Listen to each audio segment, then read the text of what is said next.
Welcome. I'm Laura Paynter, the Senior Director of Behavioral Health at Buckeye Health Plan. And at Buckeye, we're working to increase awareness around bullying and how it impacts children's health. Today, we want to share with our providers how to look for signs of bullying and steps that they can take to address it. And joining me here today is Dr. Alvin Pelt, our Behavioral Health Medical Director for Buckeye Health Plan.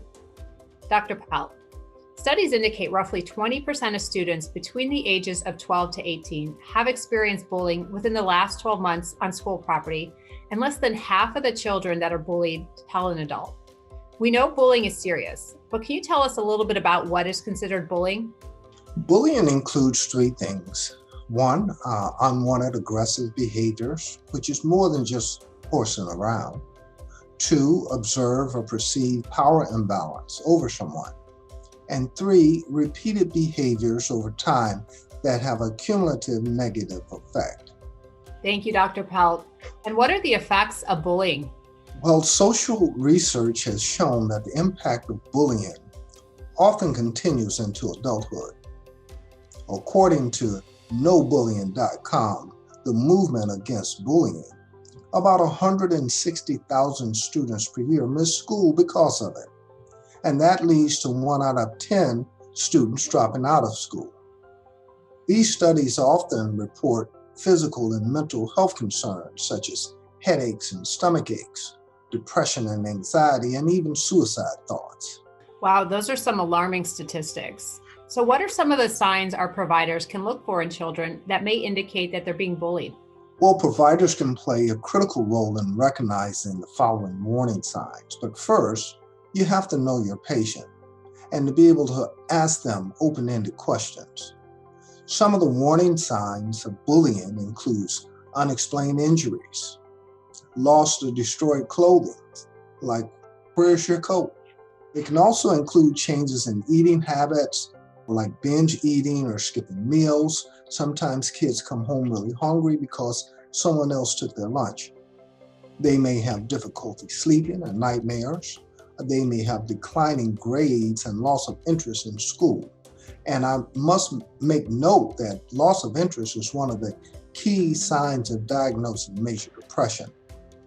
Other signs of bullying can include feelings of hopelessness, decreased self-esteem, and self-destructive behaviors like running away from home or cutting behaviors. Thank you, Dr. Pelt. Those are some great signs that providers can look for. So once we recognize it, what can providers do to help eliminate bullying? Well, first, as a provider, we have to learn what bullying is and what it is not. We have to maintain open lines of communication with the children and teens under our care by asking open-ended questions about school and friends, like, what do you like about school? Or what do you dislike about school? Or tell me about your friends at school. And this opens up the communication, and you can sometimes read in between the line to figure out whether a kid is having problems or not.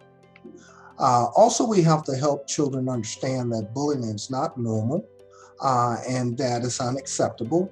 And we have to help them identify trusted adults that they can talk to if they have those kinds of issues. Thank you. Those are some great strategies. And can you share what Buckeye Health Plan is doing to help reduce or eliminate bullying? To help prevent bullying, Buckeye Health Plan and our parent company, the Centene Corporation, has partnered with Beyond Differences to bring about No One Eats Alone Day throughout Ohio schools. This is part of a national effort to end social isolation and to promote inclusion for children that feel they don't belong. Social isolation is a precursor to bullying, and it can happen anywhere. It occurs anytime students feel misunderstood, left out, or alone. Social isolation especially affects those who are seen as different because of their appearance, their race, disability, ethnic background, religious beliefs, and especially sexual orientation or gender identity. And for that matter, any reason that makes them feel different. No One Eats Alone Day. This is a student-led in-school activity that promotes acceptance and inclusion by encouraging students to make friends with classmates that are eating alone. Schools that have a culture of inclusion have far fewer instances of bullying and self-harm and community violence. Thank you, Dr. Pelt. We hope we provided information that can help you help your patients.